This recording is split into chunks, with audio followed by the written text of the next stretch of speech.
जय श्री राधे कृष्णा दोस्तों। आज इस वीडियो में मैं आपको बृहस्पति व्रत कथा का श्रवण कराने जा रही हूँ।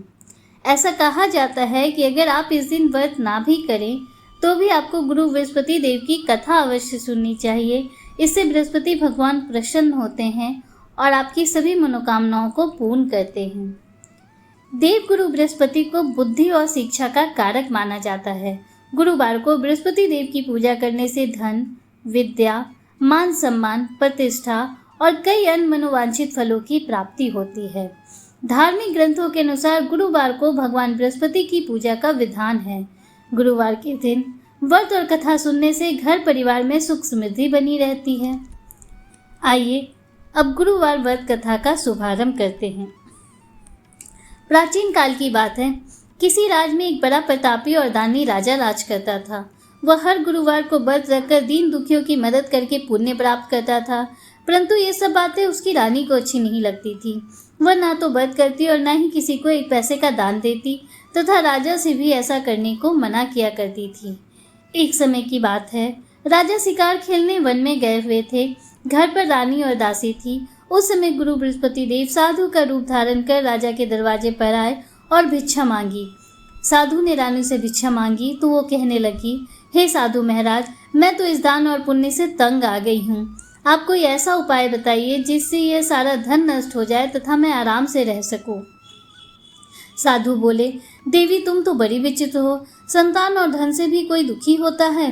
अगर तुम्हारे पास धन अधिक है तो उसे शुभ कार्यों में लगाओ जिससे तुम्हारा दोनों लोग सुधरे। परंतु साधु की इन बातों से रानी खुश नहीं हुई। उसने कहा, मुझे ऐसे धन की आवश्यकता नहीं जिसे मैं अन्य लोगों को दान दूं तथा जिसको संभालने में ही मेरा सारा समय नष्ट हो जावे। साधु ने कहा, यदि तुम्हारी ऐसी इच्छा है तो जैसा मैं तुम्हें बताता हूँ तुम वैसा ही करना। बृहस्पतिवार के दिन घर को गोबर से लीपना, अपने केशों को पीली मिट्टी से धोना, केशों को धोते समय स्नान करना, राजा से कहना वह हजामत कराए, भोजन में मांस मदिरा खाना, कपड़ा धोबी के यहाँ डुलने देना। इस प्रकार 7 बृहस्पतिवार करने से तुम्हारा सब धन नष्ट हो जाएगा। इतना कहकर साधु बने बृहस्पति देव वहां से अंतर्ध्यान हो गए। साधु के कहे अनुसार करते हुए रानी को केवल 3 बृहस्पतिवार ही बीते थे कि उसकी समस्त धन संपत्ति नष्ट हो गई। भोजन के लिए भी परिवार दोनों समय तरसने लगा। एक दिन राजा रानी से बोला, हे रानी, तुम यहाँ रहो, मैं दूसरे देश को जाता हूँ, क्योंकि यहाँ पर मुझे सभी मनुष्य जानते हैं, इसलिए मैं यहाँ कोई छोटा कार्य नहीं कर सकता। ऐसा कहकर राजा प्रदेश चला गया। वहां वह जंगल से लकड़ी काट कर लाता और शहर में बेचता। इस तरह वो अपना जीवन व्यतीत करने लगा। इधर राजा के बिना रानी और दासी दुखी रहने लगी। एक समय जब रानी और दासी को 7 दिन बिना भोजन के रहना पड़ा तो रानी ने अपनी दासी से कहा, हे दासी, यहाँ पासी के नगर में मेरी बहन रहती है, वह बड़ी धनवान है। तू उसके पास जा और कुछ मांग ले आ ताकि थोड़ा बहुत गुजर बसर हो जाए। दासी रानी की बहन के पास गई। उस दिन बृहस्पतिवार था। रानी की बहन उस समय बृहस्पतिवार की कथा सुन रही थी। दासी ने रानी की बहन को देखा तो अपनी रानी का संदेश दिया, लेकिन रानी की बहन ने कोई उत्तर नहीं दिया। जब दासी ने रानी की बहन से कोई उत्तर नहीं पाया तो वह बहुत दुखी हुई। उसे क्रोध भी आया। दासी ने वापस आकर रानी को सारी बातें सुना दी। सुनकर रानी ने अपने भाग्य को कोसा। उधर रानी की बहन ने सोचा कि मेरी बहन की दासी आई थी परंतु मैं उससे नहीं बोली, इससे वो बहुत दुखी हुई होगी। यह सुन कथा को सुनकर और पूजन समाप्त कर वो अपनी बहन के घर गई और कहने लगी, हे बहन, मैं बृहस्पतिवार का व्रत कर रही थी। तुम्हारी दासी गई, परंतु जब तक कथा होती है तब तक ना उठते हैं और ना बोलते हैं, इसलिए मैं नहीं बोली। कहो दासी क्यों गई थी? रानी बोली, बहन, तुमसे कोई बात छिपी नहीं है, हमारे घर अनाज नहीं था। ऐसा कहते कहते रानी की आंखें भर आई। उसने दासियों समेत भूखा रहने की बात भी अपनी बहन को बता दी। रानी की बहन बोली, बहन देखो, बृहस्पति देव सबकी मनोकामना पूर्ण करते हैं। देखो, शायद तुम्हारे घर में अनाज रखा हो। यह सुनकर दासी घर के अंदर गई तो वहां उसे एक घड़ा अनाज का पड़ा मिल गया। उसे बड़ी हैरानी हुई क्योंकि उसने एक एक बर्तन देख लिया था। उसने बाहर आकर रानी को बताया। दासी रानी से कहने लगी, हे रानी, जब हमको अन्न नहीं मिलता तो हम रोज ही व्रत करते हैं, इसलिए क्यों ना इनसे व्रत की कथा और विधि पूछ ली जाए तो हम भी ये व्रत किया करेंगे। दासी के कहने पर रानी ने अपनी बहन से बृहस्पतिवार व्रत के बारे में पूछा। उसकी बहन ने बताया, बृहस्पतिवार के व्रत में चने की दाल और मुनक्का से विष्णु भगवान का केले की जड़ में पूजन करें तथा दीपक जलावे, पीला भोजन करें तथा कथा सुने। इससे गुरु भगवान बृहस्पति प्रसन्न होते हैं, मनोकामना पूर्ण करते हैं। व्रत और पूजन की विधि बताकर रानी की बहन अपने घर लौट गई। रानी और दासी दोनों ने निश्चय किया कि बृहस्पति देव भगवान का पूजन जरूर करेंगे। 7 रोज बाद जब बृहस्पतिवार आया तो उन्होंने व्रत रखा। घुड़साल में जाकर चना और गुड़ बीन लाई तथा उसकी दाल से केले की जड़ तथा विष्णु भगवान का पूजन किया। अब भोजन पीला कहाँ से आवे? दोनों बड़ी दुखी हुई, परंतु उन्होंने व्रत किया था, इसलिए बृहस्पति भगवान प्रसन्न थे। एक साधारण व्यक्ति के रूप में 2 थालों में सुंदर पीला भोजन लेकर आए और दासी को देकर बोले, हे दासी, यह भोजन तुम्हारे और तुम्हारी रानी के लिए है, इसे तुम दोनों ग्रहण करना। दासी भोजन पाकर बड़ी प्रसन्न हुई। उसने रानी से कहा, चलो रानी जी भोजन कर लो, एक महात्मा भोजन दे गया है। रानी को इसके बारे में कुछ पता न था। उसने कहा, वह भोजन तेरे लिए दे गया है, तू ही भोजन कर। दासी ने कहा, वह महात्मा हम दोनों को भोजन देकर गया है, हम दोनों साथ में भोजन करेंगी। रानी भोजन पाकर बहुत प्रसन्न हुई। उसने रानी को सारी बातें बताईं। इसके बाद वे प्रत्येक बृहस्पतिवार को गुरु भगवान का व्रत और पूजन करने लगी। बृहस्पति भगवान की कृपा से उनके पास धन हो गया, परंतु रानी फिर पहले की तरह आलस्य करने लगी। तब दासी बोली, देखो रानी, तुम पहले भी इस प्रकार आलस्य करती थी, तुम्हें धन के रखने में कष्ट होता था, इस कारण सभी धन नष्ट हो गया। अब गुरु भगवान की कृपा से धन मिला है तो फिर तुम्हें आलस्य होता है। बड़ी मुसीबतों के बाद हमने यह धन पाया है, इसलिए हमें दान पुण्य करना चाहिए। अब तुम भूखे मनुष्यों को भोजन कराओ, प्याऊ लगवाओ, ब्राह्मणों को दान दो, कुआं, तालाब, बावरी आदि का निर्माण कराओ, मंदिर पाठशाला बनवाकर ज्ञान दो, कुंवारी कन्याओं का विवाह कराओ, अर्थात धन को शुभ कार्यों में खर्च करो, जिससे तुम्हारे कुल का यश बढ़े तथा स्वर्ग की प्राप्ति हो और प्रीतम प्रसन्न होए। दासी की बात मानकर रानी शुभ कर्म करने लगी, उसका यश फैलने लगा। एक दिन रानी और दासी आपस में विचार करने लगी कि न जाने राजा किस दशा में होंगे, उनकी कोई खोज खबर भी नहीं है। उन्होंने श्रद्धापूर्वक गुरु बृहस्पति देव भगवान से प्रार्थना की कि राजा जहाँ कहीं भी हों शीघ्र वापस आ जाएं। उधर राजा प्रदेश में बहुत दुखी रहने लगा।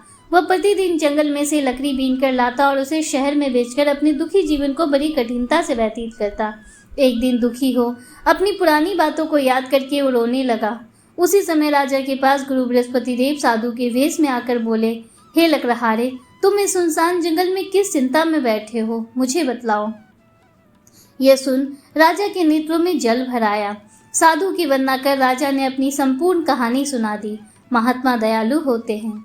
वे राजा से बोले, हे राजा, तुम्हारी पत्नी ने बृहस्पति देव के प्रति अपराध किया था, जिसके कारण तुम्हारी यह दशा हुई। अब तुम किसी प्रकार की चिंता मत करो, भगवान तुम्हें पहले से अधिक धन देंगे।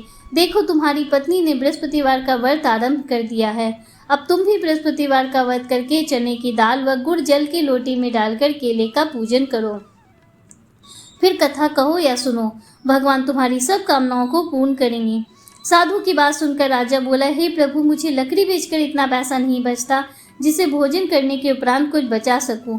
मैंने रात्रि में अपनी रानी को व्याकुल देखा है। मेरे पास कोई साधन नहीं जिससे उसका समाचार जान सकूं। फिर मैं बृहस्पति देव की क्या कहानी कहूँ, यह भी मुझको मालूम नहीं है। साधु ने कहा, हे राजा, मन में बृहस्पति भगवान के पूजन व्रत का निश्चय करें, वे स्वयं तुम्हारे लिए कोई राह बना देंगे। बृहस्पतिवार के दिन तुम रोजाना की तरह लकड़ियाँ लेकर शहर में जाना। तुम्हें रोज से दुगना धन प्राप्त होगा, जिससे तुम भली भांति भोजन कर लोगे तथा बृहस्पति देव की पूजा का सामान भी आ जाएगा। जो तुमने बृहस्पतिवार की कहानी के बारे में पूछा है वह इस प्रकार है। बृहस्पति देव की कहानी। प्राचीन काल में एक बहुत ही निर्धन ब्राह्मण था। उसके कोई संतान नहीं थी। वह नित्य पूजा पाठ करता, उसकी स्त्री न स्नान करती और न किसी देवता का पूजन करती। इस कारण ब्राह्मण देवता बहुत दुखी रहते थे। भगवान की कृपा से ब्राह्मण के यहाँ एक कन्या रूपी रत्न पैदा हुई। कन्या अपने पिता के घर में बड़ी होने लगी। प्रातः स्नान करके वह भगवान विष्णु का जप करती, बृहस्पतिवार का व्रत भी करने लगी। पूजा पाठ समाप्त कर पाठशाला जाती तो अपनी मुट्ठी में जौ भर कर ले जाती और पाठशाला के मार्ग में डालती जाती। लौटते समय वही जौ स्वर्ण के हो जाते तो उनको बीनकर घर ले आती। एक दिन वह बालिका सूप में उन सोने के जौ को फटक कर साफ कर रही थी। तभी उसकी माँ ने देख लिया और कहा, हे बेटी, सोने के जौ को फटकने के लिए सोने का सूप भी तो होना चाहिए। दूसरे दिन गुरुवार था। कन्या ने व्रत रखा और बृहस्पति देव से सोने का सूप देने की प्रार्थना की। बृहस्पति देव ने उसकी प्रार्थना स्वीकार कर ली। रोजाना की तरह वह कन्या जौ फैलाती हुई पाठशाला चली गई। पाठशाला से लौटकर जब वह जौ बीन रही थी तो बृहस्पति देव की कृपा से उसे सोने का सूप मिला। उसे वह घर ले आई और उससे जौ साफ करने लगी, परंतु उसकी माँ का वही ढंग रहा। एक दिन की बात है, कन्या सोने के सूप में जब जौ साफ कर रही थी, उस समय उस नगर का राजकुमार वहां से होकर निकला। कन्या के रूप और कार्य को देखकर उस पर मोहित हो गया तथा राजमहल आकर वो भोजन तथा जल त्याग कर उदास होकर लेट गया। राजा को जब राजकुमार द्वारा अंजल त्यागने का समाचार ज्ञात हुआ तो वह अपने मंत्रियों के साथ अपने पुत्र के पास गए और कारण पूछा। राजकुमार ने राजा को उस लड़की के घर का पता भी बता दिया। मंत्री उस लड़की के घर गया। मंत्री ने ब्राह्मण के समक्ष राजा की ओर से निवेदन किया। कुछ ही दिन बाद ब्राह्मण की कन्या का विवाह राजकुमार के साथ हो गया। कन्या के घर से जाते ही ब्राह्मण के घर में पहले की भांति गरीबी का निवास हो गया। एक दिन दुखी होकर ब्राह्मण अपनी पुत्री से मिलने गए। बेटी ने पिता की दुखी अवस्था को देखा और अपनी माँ का समाचार पूछा। ब्राह्मण ने सभी हाल कह सुनाया। कन्या ने बहुत सा धन देकर अपने पिता को विदा कर दिया, लेकिन कुछ दिन बाद फिर वही हाल हो गया। ब्राह्मण फिर अपनी कन्या के यहाँ गया और सभी हाल कहा तो पुत्री बोली, हे पिताजी, आप माता जी को यहाँ लिवा लाओ, मैं उन्हें वह विधि बता दूंगी जिससे गरीबी दूर हो जाए। ब्राह्मण देवता अपनी स्त्री को साथ लेकर अपनी पुत्री के पास राजमहल पहुंचे तो पुत्री अपनी माँ को समझाने लगी, हे माँ, तुम प्रातः काल स्नान आदि करके विष्णु भगवान का पूजन करो तो सब दरिद्रता दूर हो जाएगी। परंतु उसकी माँ ने उसकी एक भी बात नहीं मानी और प्रातःकाल उठकर अपनी पुत्री के बच्चों का जूठन खा लिया। एक दिन उसकी पुत्री को बहुत गुस्सा आया। उसने अपनी माँ को एक कोठरी में बंद कर दिया। प्रातःकाल उसे स्नान आदि करा के पूजा पाठ करवाया तो उसकी माँ की बुद्धि ठीक हो गई।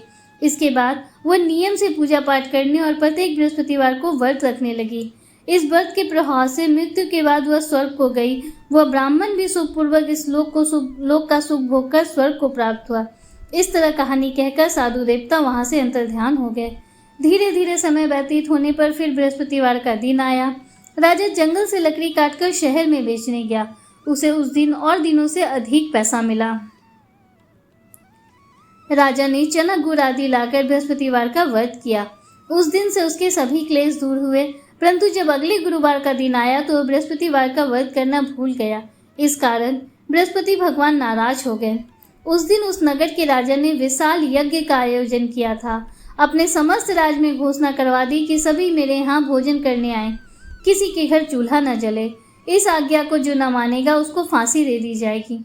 राजा की आज्ञा अनुसार राज के सभी वासी राजा के भोज में सम्मिलित हुए, लेकिन लकड़हारा कुछ देर से पहुंचा, इसलिए राजा उसको अपने साथ महल ले गए। जब राजा लकड़हारे को भोजन करा रहे थे तो रानी की दृष्टि उस खूंटी पर पड़ी जिस पर उसका हार लटका हुआ था। उसे वहां हार लटका हुआ दिखाई ना दिया। रानी ने निश्चय किया कि मेरा हार इसी लकड़हारे ने चुरा लिया है।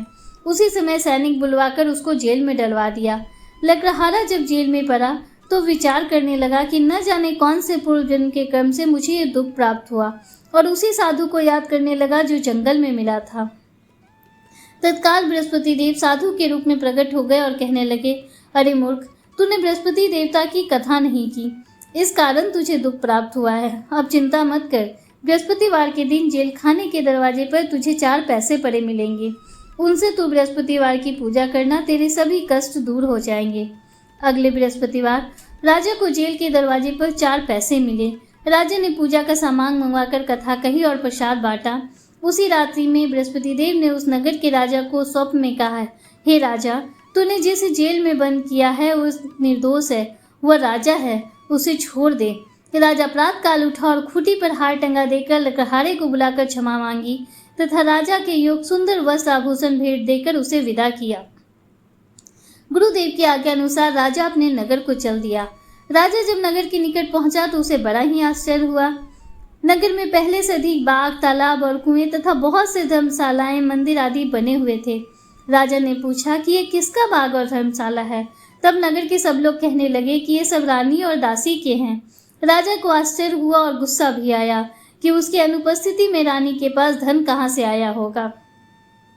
जब रानी ने ये खबर सुनी कि राजा आ रहे हैं तो उसने अपनी दासी से कहा, हे दासी देख, राजा हमको कितनी बुरी हालत में छोड़ गए थे। वो हमारी ऐसी हालत देखकर लौट न जाएं, इसलिए तू दरवाजे पर खड़ी हो जा। रानी के आज्ञा अनुसार दासी दरवाजे पर खड़ी हो गई और जब राजा आए तो उन्हें अपने साथ महल में लेवा लाई। तब राजा ने क्रोध करके अपनी तलवार निकाली और पूछने लगा, बताओ यह धन तुम्हें कैसे प्राप्त हुआ है। तब रानी ने सारी कथा कह सुनाई। राजा ने निश्चय किया कि मैं रोजाना दिन में 3 बार कथा कहा करूंगा तथा रोज व्रत किया करूंगा। अब हर समय राजा के दुपट्टे में चने की दाल बंधी रहती तथा वह दिन में 3 बार कहानी कहता। एक रोज राजा ने विचार किया कि चलो अपनी बहन के यहाँ हो आऊं। इस तरह का निश्चय कर राजा घोड़े पर सवार हो अपनी बहन के यहाँ चल दिया। मार्ग में उसने देखा कि कुछ आदमी एक मुर्दे को लिए जा रहे हैं। उन्हें देखकर राजा उन्हें रोका और कहने लगा, अरे भाइयों, मेरे बृहस्पति की कथा सुन लो।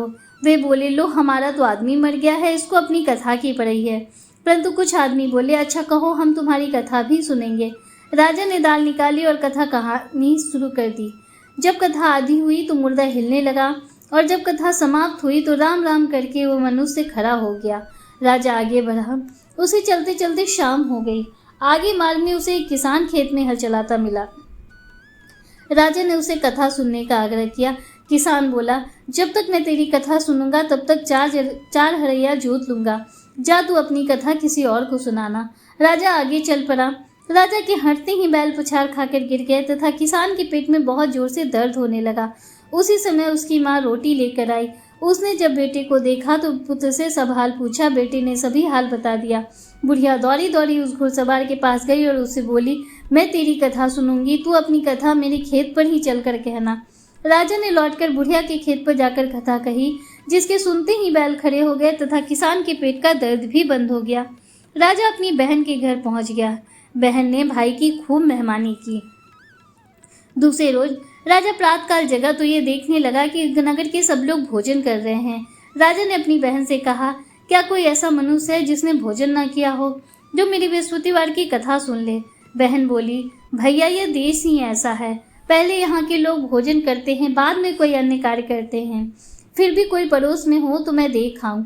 ऐसा कहकर वो एक कुम्हार के घर गई जिसका लड़का बीमार था। उसे मालूम हुआ कि उसके यहाँ 3 दिन से किसी ने भोजन नहीं किया है। रानी ने अपने भाई की कथा सुनने के लिए कुम्हार से कहा। वो तैयार हो गया। राजा ने जाकर बृहस्पतिवार व्रत की कथा कही, जिसको सुनकर उसका लड़का ठीक हो गया। अब तो हर तरफ राजा की प्रशंसा होने लगी। एक दिन राजा ने अपनी बहन से कहा, हे बहन, मैं अब अपने घर जाऊंगा, तुम भी तैयार हो जाओ। राजा की बहन ने अपनी सास से भाई के साथ जाने की आज्ञा मांगी। सास बोली, चली जा, परंतु अपने लड़कों को मत ले जाना, क्योंकि तेरे भाई की कोई संतान नहीं होती है। बहन ने अपने भाई से कहा, हे भैया, मैं तो चलूंगी, परंतु कोई बालक नहीं जाएगा। राजा ने कहा, जब कोई बालक नहीं जाएगा तब तुम ही जाकर क्या करोगी। ऐसा कहकर राजा दुखी मन से अपने नगर को लौट आया। राजा ने अपनी रानी को सारी बातें बताई और कहा, हम निर्वंशी राजा हैं, हमारा मुंह देखने का धर्म नहीं है, और बिना भोजन किए लेट गया। रानी बोली, हे प्रभु, बृहस्पति देव ने हमें सब कुछ दिया है, वे हमें संतान अवश्य देंगे। उसी रात बृहस्पति देव ने राजा को स्वप्न में कहा, हे राजा उठ, सभी सोच को त्याग दे, तेरी रानी गर्भ से है। राजा को ये जानकर बड़ी खुशी हुई। 9वें महीने रानी के गर्भ से एक सुंदर पुत्र पैदा हुआ। तब राजा बोला, हे रानी, स्त्री बिना भोजन के रह सकती है, परंतु बिना बात के नहीं रह सकती। जब मेरी बहन आए तो तुम उससे कुछ मत कहना। रानी ने हाँ कर दी। जब राजा की बहन ने यह शुभ समाचार सुना तो वह बहुत खुश हुई तथा बधाई लेकर अपने भाई के यहाँ आई।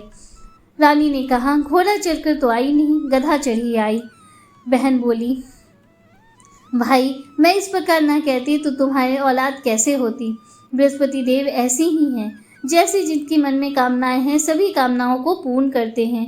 जो सद्भावना पूर्वक बृहस्पतिवार का व्रत करता एवं कथा पढ़ता है अथवा सुनता है और दूसरों को सुनाता है, बृहस्पति देव उसकी सभी मनोकामनाएं पूर्ण करते हैं, उनकी सदैव रक्षा करते हैं। जो संसार में सद्भावना से गुरुदेव का पूजन एवं व्रत सच्चे हृदय से करते हैं, जैसी सच्ची भावना से रानी और राजा ने बृहस्पति देव की कथा का गुणगान किया तो उनकी सभी इच्छाएं बृहस्पति देव ने पूर्ण की। अनजाने में ही बृहस्पति देव की उपेक्षा ना करें, ऐसा करने से सुख शांति नष्ट हो जाती है। इसलिए सबको कथा सुनने के बाद प्रसाद लेकर ही जाना चाहिए। हृदय से उनका मनन करते हुए जयकार बोलना चाहिए। बोलो बृहस्पति भगवान की जय, श्री विष्णु भगवान की जय। दोस्तों, उम्मीद करती हूँ कि बृहस्पति देव की ये व्रत कथा आपको पसंद आई होगी और वीडियो आपको अच्छा लगा होगा। अगर वीडियो आपको अच्छा लगा हो तो वीडियो को लाइक कीजिए, दूसरों के साथ शेयर कीजिए, कमेंट में हर हर महादेव, जय श्री राधे कृष्णा जरूर लिखिए। अगर आप हमारे चैनल पर पहली बार आए हैं तो चैनल को सब्सक्राइब कीजिए, बेल आइकन जरूर प्रेस कीजिए, जिससे आगे भी आपको ऐसी ही रोचक जानकारियाँ मिलती रहें। मिलते हैं आपसे अगले वीडियो में, तब तक के लिए हर हर महादेव, जय श्री राधे कृष्णा, राधे राधे।